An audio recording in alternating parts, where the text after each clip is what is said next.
आज अपन बात करने वाले हैं क्लास 10th के सोशल साइंस के कुछ इम्पोर्टेंट क्वेश्चन के बारे में। हम इम्पोर्टेंट क्वेश्चंस देखेंगे इस वीडियो के अंदर, जिसमें फर्स्ट क्वेश्चन है आपका, how came the government of India play major role to make globalisation more fair, explain with example. यानी क्लास 10th में ग्लोबलाइजेशन से एक क्वेश्चन आपका बनता है, मतलब कि 100% बन सकता है कि किस प्रकार से गवर्नमेंट जो है वो एक मेजर रोल प्ले करती है ग्लोबलाइजेशन में, फेयर ग्लोबलाइजेशन में। ठीक है। सेकंड क्वेश्चन है आपका, how is globalisation affected the life of Indians. किस प्रकार से ग्लोबलाइजेशन जो है उसने इंडियन की लाइफ को अफेक्ट किया, ये आपको एक्सप्लेन करना है एग्जाम्पल के साथ। नेक्स्ट क्वेश्चन है आपका, why are service conditions of formal sector loan better than informal sector. मतलब कि फॉर्मल सेक्टर और इनफॉर्मल सेक्टर से क्वेश्चन बन सकता है आपका, फॉर्मल सेक्टर किसे कहते हैं या इनफॉर्मल सेक्टर किसे कहते हैं। फॉर्मल सेक्टर मतलब कि जो गवर्नमेंट द्वारा रजिस्टर्ड होती है, जैसे कि बैंक वगैरह हो गई, है ना, तो वो फॉर्मल सेक्टर हो गया। और इनफॉर्मल सेक्टर जहाँ पे गवर्नमेंट द्वारा रजिस्टर्ड नहीं होता है और वो म्यूचुअल ट्रस्ट के आधार पर जो लोन दिया जाता है उसे अपन इनफॉर्मल सेक्टर बोलते हैं, है ना। नेक्स्ट क्वेश्चन है आपका, what is political party, explain any 5 characteristics of political party. मतलब कि पॉलिटिकल पार्टी क्या होता है और उनकी पॉलिटिकल पार्टी की विशेषताएं बतानी है, फीचर्स बताने हैं। ठीक है। इसी चैप्टर से रिलेटेड कुछ इंपॉर्टेंट टॉपिक्स हैं, जैसे कि function of political party, components of political party और टाइप्स ऑफ पॉलिटिकल पार्टी। मतलब कि पॉलिटिकल पार्टी के क्या क्या काम है उसे बोलते हैं अपन function of political party. Component of political party में पॉलिटिकल पार्टी के कौन कौन से कंपोनेंट है, मतलब कि जैसे कि लीडर हो गया, ठीक है, उसके सपोर्टर हो गए, फिर उसके मतलब कि फॉलोवर्स हो गए, है ना, और वहाँ पे एक्टिव मेंबर हो गए जो उसके काम करेंगे उस पॉलिटिकल पार्टी में, वो अपने को पढ़ना है इसमें। और पॉलिटिकल पार्टी के टाइप, तो 3 टाइप की पॉलिटिकल पार्टी होती है। एक तो मल्टी पार्टी सिस्टम होता है, एक सिंगल पार्टी सिस्टम होता है, एक बाई पार्टी सिस्टम होता है ना, 2 पार्टी सिस्टम जहाँ पे 2 पार्टियाँ होती है। फिर आता है, compare the economic activity of the private sector with that of public sector. मतलब कि प्राइवेट सेक्टर और पब्लिक सेक्टर में इकोनॉमिक एक्टिविटीज़ में कंपेयर करना है, आपको डिफरेंस बताना है। तो यहाँ से एक क्वेश्चन बन सकता है। फिर एक ग्रेट इकोनॉमिक डिप्रेशन से, वो यूरोप का भी आ सकता है या फिर इंडिया का भी आ सकता है। इंडिया में भी एक ग्रेट इकोनॉमिक डिप्रेशन हुआ था वॉर के बाद, फर्स्ट वर्ल्ड वॉर के बाद, जहाँ पे इकोनॉमिक क्राइसिस हुआ था। प्राइसेस जो है वो हर चीज़ की बहुत ज़्यादा बढ़ गई थी ना। जब भी आपका इकोनॉमिक हार्डशिप से रिलेटेड क्वेश्चन आए ना, तो ये इकोनॉमिक हार्डशिप जो है वो वर्ल्ड वॉर जो लड़े गए ना, युद्ध जो लड़े गए, उसमें जो डिफेंस पर जो खर्चा हुआ, एक्सपेंडिचर हुआ, उसकी वजह से ये इकोनॉमिक हार्डशिप जो है होता है। ठीक है। तो आप दोनों में ही इस टाइप का क्वेश्चन लिख सकते हैं कि क्रॉप फेल्यूर हो गई जिसकी वजह से प्राइसेस जो है वो हाई हो गई, लोगों को काम धंधा नहीं मिलने लगा, है ना, लोग बेरोजगार हो गए जिसकी वजह से अनएम्प्लॉयमेंट जो है वो जनरेट हुआ। मतलब कि लोग बेरोजगारी ज़्यादा हुई, जिससे अगर लोग बेरोजगार होंगे तो पुअर ज़्यादा होंगे, लोग गरीब ज़्यादा होंगे, है ना, तो पॉवर्टी बढ़ गई। इससे अगर पॉवर्टी बढ़ती है तो क्राइम जो है वो बढ़ने लग जाता है किसी देश में, तो क्रिमिनल एक्टिविटीज़ में लोग इन्वॉल्व होने लग जाते हैं क्योंकि उनको पैसा तो कमाना रहता है। तो ये इकोनॉमिक हार्डशिप में आप कुछ पॉइंट्स लिख सकते हैं। फिर आता है, civil disobedience movement come into force in various part of the country. मतलब कि सिविल डिसोबीडियंस मूवमेंट जो है वो किस प्रकार से आया और कैसे कैसे कंट्री के वेरियस पार्ट में इसका इम्पोर्टेंट रोल रहा, किस प्रकार से लोगों ने इसको समझा, उसके बारे में सिविल डिसोबीडियंस मूवमेंट से रिलेटेड एक क्वेश्चन पूछा जा सकता है। इसी चैप्टर से कुछ इंपॉर्टेंट टॉपिक्स है आपके, जैसे कि नॉन कोऑपरेशन मूवमेंट पढ़ना, चोरी चोरा इंसिडेंट के बारे में पढ़ना, ठीक है, रोलेट एक्ट और सत्याग्रह के बारे में पढ़ना। वैसे रोलेट एक्ट के बाद ही चोरी ये आपका जलियांवाला बाग इंसिडेंट हुआ था, है ना, जहाँ पे रोलेट एक्ट के खिलाफ लोग क्या कर रहे थे, अपना मूवमेंट कर रहे थे, आंदोलन कर रहे थे। तो जलियांवाला बाग में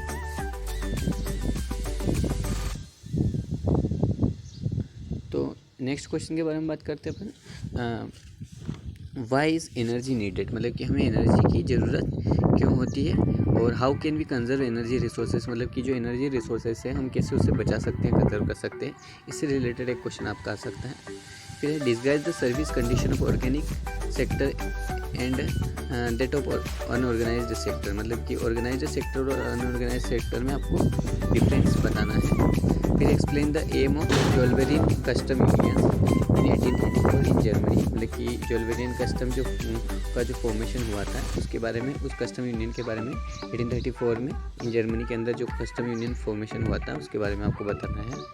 फिर describe the life of workers during the 19th century in England, है ना, कि 19th सेंचुरी में इंग्लैंड में वर्कर्स की लाइफ किस प्रकार से थी उसके बारे में डिस्क्राइब करना है। फिर सस्टेनेबिलिटी डेवलपमेंट से एक क्वेश्चन आपका आ सकता है ना, चाहे वो ज्योग्राफी का चैप्टर हो चाहे वो इकोनॉमिक का, उसमें से दोनों में से एक क्वेश्चन सस्टेनेबिलिटी डेवलपमेंट का आ सकता है, जो मतलब फ्यूचर जनरेशन का ध्यान में रखते हुए और एनवायरनमेंट को बिना डैमेज किए हुए जो डेवलपमेंट किया जाता है उसे पर सस्टेनेबल डेवलपमेंट बोलते हैं, ठीक है। फिर एक क्वेश्चन वर्टिकल और horizontal form of power sharing में से आ सकता है ना, वर्टिकल और हॉरिजॉन्टल, ठीक है। तो इसका आपको ध्यान रखना है, पावर शेयरिंग चैप्टर का ये क्वेश्चन है। फिर आता है why do bank ask for collateral while giving credit to borrower, जब लोन देती है बैंक तो उसको कोलेट्रल की ज़रूरत क्यों पड़ती है, मतलब सिक्योरिटी की ज़रूरत पड़ती है ना, जैसे कि आपके प्रॉपर्टी के कागज़ वगैरह देखते हैं वो, या आपकी वैल्यू देखते हैं कि भाई आप लोन चुका पाएंगे कि नहीं, तो उन्हें कोलेट्रल बोलते हैं। तो वो क्यों ज़रूरत पड़ती है उसके बारे में अपन अपने को आंसर लिखना है। 2014 और 11 दोनों में ही आया था। फिर क्वेश्चन है what comprises term, sorry what credit terms आएगा यहाँ पे, है ना, क्रेडिट का मतलब क्या होता है। फिर उसके बाद आता है what is meaning of barter system, यानी कि बार्टर सिस्टम क्या होता है उसके बारे में आपको लिखना है। How do the deposit with bank become their source of income, यानी कि बैंक की जो इनकम का जो सोर्स होता है वो किस प्रकार से डिपॉजिट कैसे उसकी इनकम का सोर्स हो सकता है उसके बारे में अपने को लिखना है। सेल्फ हेल्प ग्रुप से एक क्वेश्चन आ सकता है, तो आपको ये अच्छे से पढ़ के जाना है। पर कैपिटा इनकम से भी क्वेश्चन आ सकता है, why is per capita income of different country calculated in dollar and not in their own currency by the world bank, है ना, डॉलर में ही क्यों देखी जाती है करेंसी को, वो भी आप इससे रिलेटेड भी क्वेश्चन आ सकता है। पर कैपिटा इनकम से भी क्वेश्चन आ सकता है। Money can not buy all the goods and service, पैसे से ही सारी गुड्स और सर्विस को नहीं खरीदा जा सकता है ना, जीवन के लिए। तो इसको आप इस स्टेटमेंट को आपको क्लेरिफाई करना है, जस्टिफाई करना है, ठीक है, सूटेबल आर्ग्यूमेंट से। फिर why do people look at A mix of goal for development, मतलब कि लोगों का किस प्रकार से एक डेवलपमेंट में मिक्स ऑफ गोल होता है उसके बारे में आपको लिखना है, क्यों होता है उसके बारे में आपको लिखना है। Why was Martin Luther in favour of print, explain 3 reason, एक क्वेश्चन ये बन सकता है। एक वर्निकुलर प्रेस एक्ट से एक क्वेश्चन आपका आ सकता है। फिर है हु वर गोमस्ता, गोमस्ता कौन थे, है ना, और वाई वर दे अपॉइंटेड, इनको क्यों अपॉइंट किया गया था, और how did they treat to the weavers के साथ किस प्रकार से ट्रीट किया जाता था। Explain 3 factor responsible for the decline of cotton textile industry in India, India में कॉटन टेक्सटाइल इंडस्ट्री जो है वो उसका धीरे धीरे डिक्लाइन क्यों हो गया, डिक्लाइनेशन क्यों हो गया मिड 19th सेंचुरी, मतलब 19th सेंचुरी के दौरान। उसके बाद है evaluate the impact of print technology on the poor people in India, इस प्रकार से प्रिंट टेक्नोलॉजी जो है वो पुअर पीपल के लिए बहुत इम्पोर्टेंट रही, क्या उसका क्या उनके ऊपर प्रभाव पड़ा, क्या इम्पैक्ट हुआ, उसके बारे में अपने को लिखना है प्रिंट टेक्नोलॉजी के बारे में, ठीक है। Analysis how majoritarianism in has increase the feeling of alienation among the Sri Lankan Tamil, ये श्रीलंका तमिल से रिलेटेड क्वेश्चन आपका एक आ सकता है ना, सिंहला कम्युनिटी को क्यों सुप्रीमेसी दिया गया, या मेजोरिटिज्म से रिलेटेड एक क्वेश्चन आपका बन सकता है, ठीक है। यहाँ पर फिर कुछ इंपॉर्टेंट टॉपिक है जो जिससे क्वेश्चंस बन सकता है एग्जाम में, तो एक है conservation of wild life and forest, मतलब कि जंगली जीव जंतु और जानवरों को और पेड़ पौधों को, फॉरेस्ट को कैसे अपन कंजर्व कर सकते हैं, बचा सकते हैं। लैंड डिग्रेडेशन, मतलब कि जो ज़मीन की क्वालिटी ख़राब हो जाती है उससे लैंड डिग्रेडेशन बोलते हैं, तो उससे रिलेटेड एक क्वेश्चन आ सकता है। और इसको कैसे बचाया जा सकता है, ज़मीन की क्वालिटी को ख़राब होने से कैसे बचाया जा सकता है, इसके कंजर्वेशन मेजर्स लिखने, मतलब उपाय लिखने हैं इसके।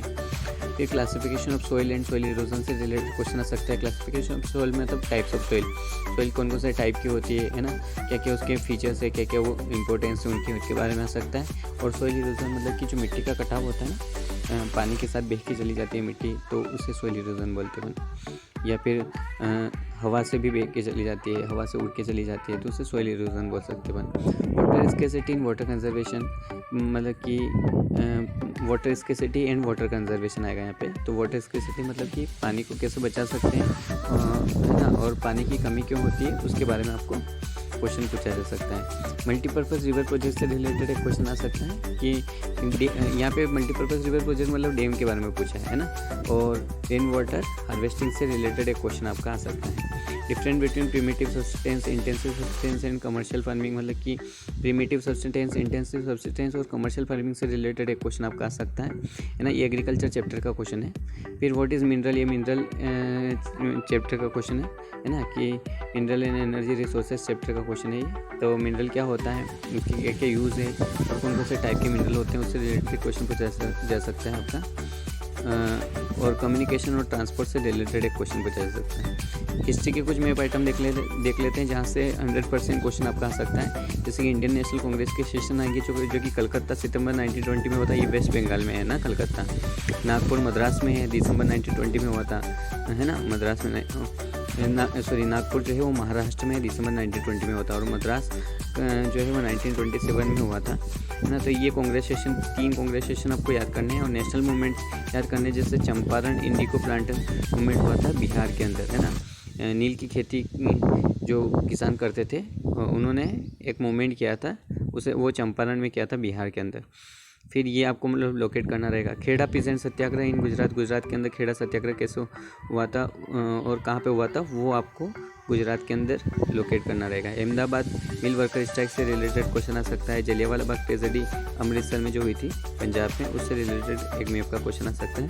या फिर चोरी चोरा इंसिडेंट से रिलेटेड भी क्वेश्चन आ सकता है जो कि यूपी में हुआ था। तो इससे रिलेटेड मैंने एक वीडियो भी बना रखा है मैप का, इंपॉर्टेंट मैप से रिलेटेड, तो वो आप जाके देख सकते हैं। Thank you so much, all the best.